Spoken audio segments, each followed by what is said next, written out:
Good morning dear students.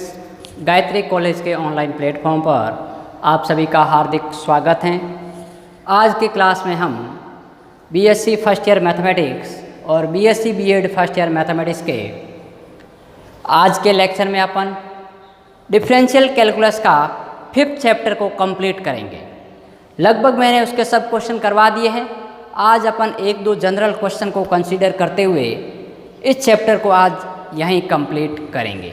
तो देखिए, अपन बात कर रहे थे पार्शियल डिफरेंशिएशन के अंतर्गत। उसमें एक क्वेश्चन अपन लेते हैं एक्सरसाइज 5th सी का, जो कि क्वेश्चन कुछ इस प्रकार है। आपके पास में अपन बात कर रहे हैं BSc and BSc BEd part first को लेकर। इसके आपके पास में सेकंड पेपर की अपन बात कर रहे थे। तो आज का जो अपना क्वेश्चन है वो क्वेश्चन इस प्रकार है। मैं एक्सरसाइज 5th सी की बात कर रहा हूँ, पहले ही मैंने कह रखा है 5th सी की। क्वेश्चन है if u equals to x की पावर 4 एंड y की पावर 5 एंड, ठीक है, x equals to t square, x equals to t square comma y equals to t की पावर 3, देन फाइंड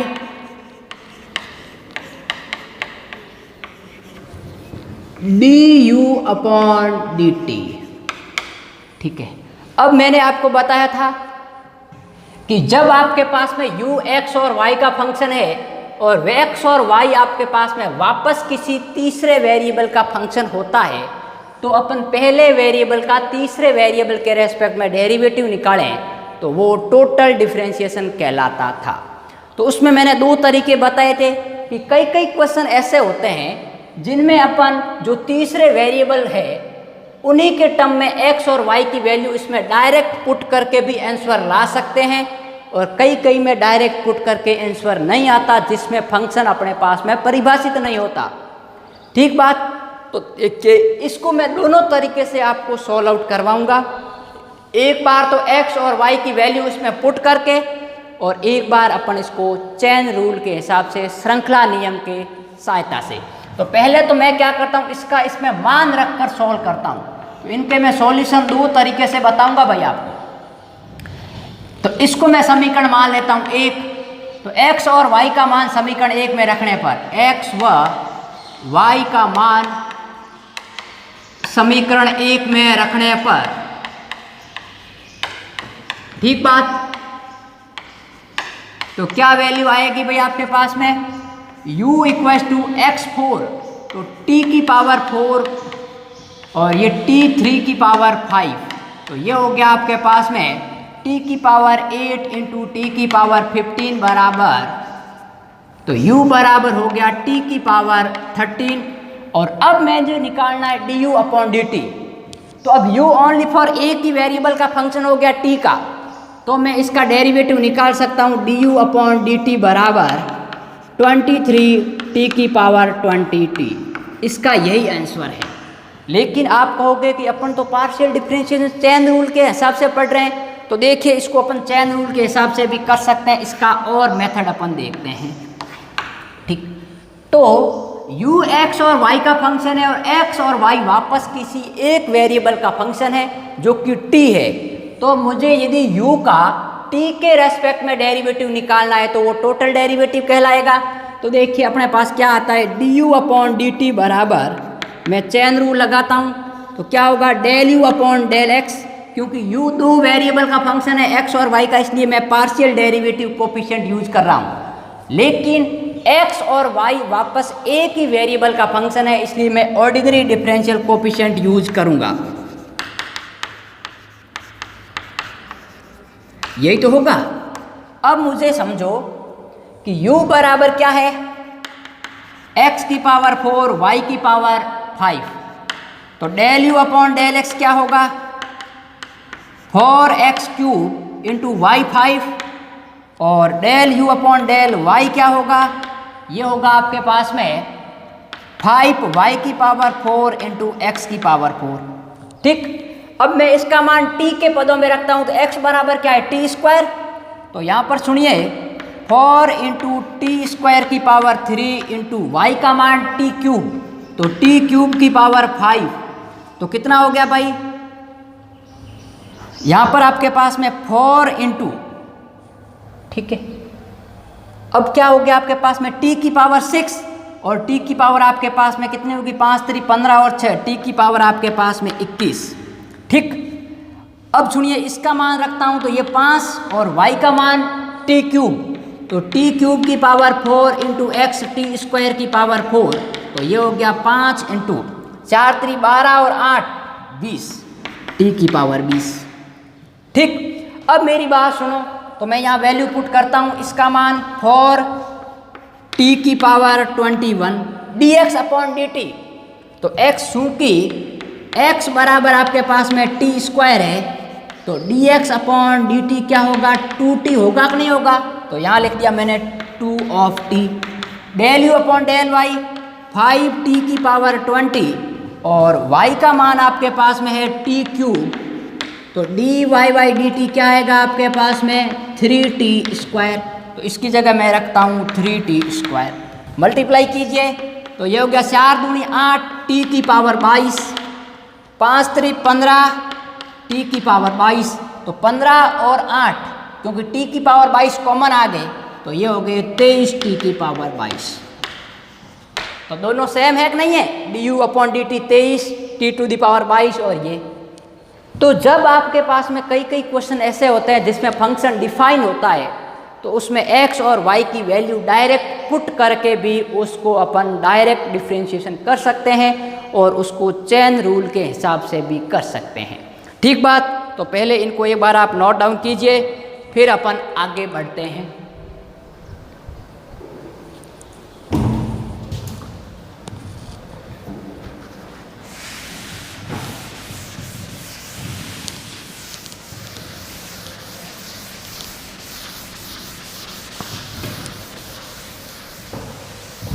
ठीक, अब एक क्वेश्चन है जो कि शायद आपके एक्सरसाइज का ही क्वेश्चन है, क्वेश्चन नंबर 13।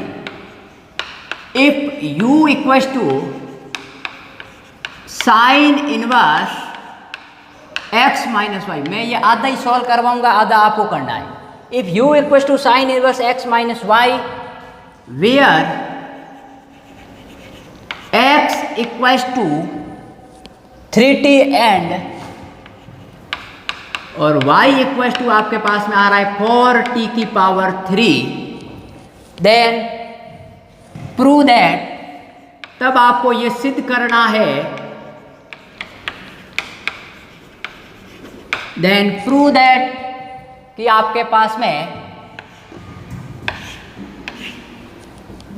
du अपॉन जो dt आएगा वो आएगा आपके पास में 3 इंटू 1 माइनस टी स्क्वायर की पावर माइनस का हाफ, शायद यही आएगा, हाँ यही अपन को रिजल्ट लाना है।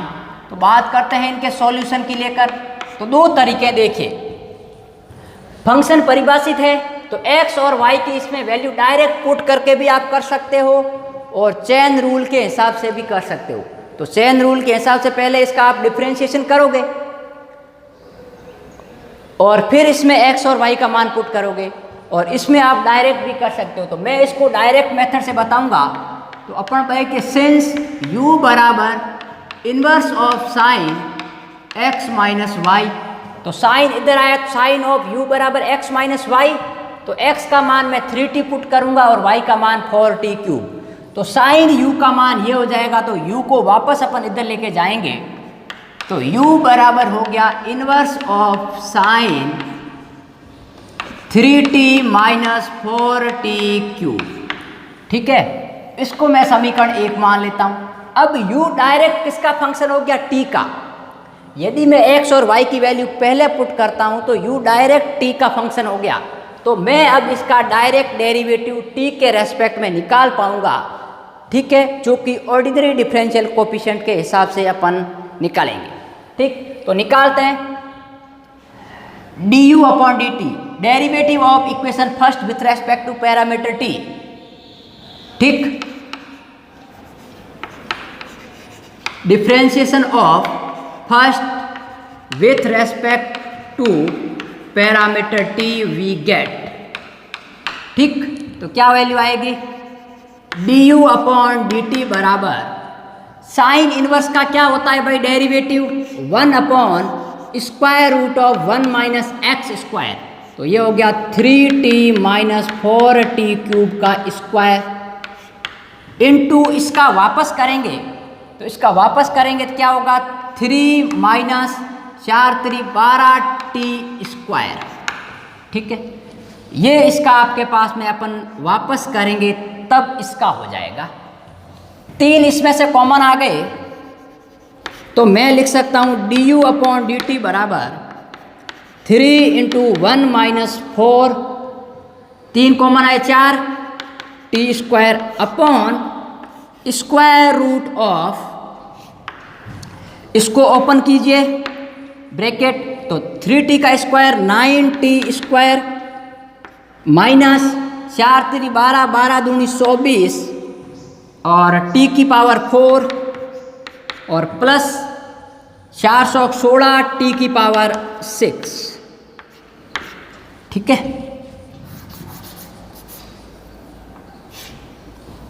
अब मेरी बात सुनिए, ये वैल्यू आ रही है, इसका स्क्वायर कर दिया -2ab प्लस इसका स्क्वायर। अब मैं इसको अंदर लेके जाता हूँ तो मैं क्या लिख सकता हूँ? देखिए du अपॉन डी टी का जो मान आएगा वो 3 into 1 minus 4t square upon square root of 1 minus 9t square और प्लस का 16t की पावर 4 माइनस का 16t की पावर 6। ठीक है, तो ये वैल्यू आ रही है। अब मुझे क्या करना पड़ेगा? इसको इस कोष्टक से बाहर लाना है, ओनली फॉर एक ही टर्म लाना है। तो मुझे क्या करना पड़ेगा? इसको स्क्वायर रूट को हटाना पड़ेगा, पूर्ण वर्ग बनाना पड़ेगा। तो मैं पूर्ण वर्ग बनाने के लिए इसके फैक्टर करता हूँ। देखिए, तो du अपॉन डी टी को मैं ऐसा लिख सकता हूँ क्या? 3 into 1 minus 4t square upon, इसको मैं 9t को क्या लिख सकता हूँ? 1 minus T square minus 8t square. तो 8t स्क्वायर और 8t स्क्वायर को जोड़ेंगे तो 9t स्क्वायर आएगा। और 24 को मैं लिख सकता हूँ 8t की पावर 4 प्लस 16t की पावर 4 माइनस 16t की पावर 6। ठीक है, यही आया।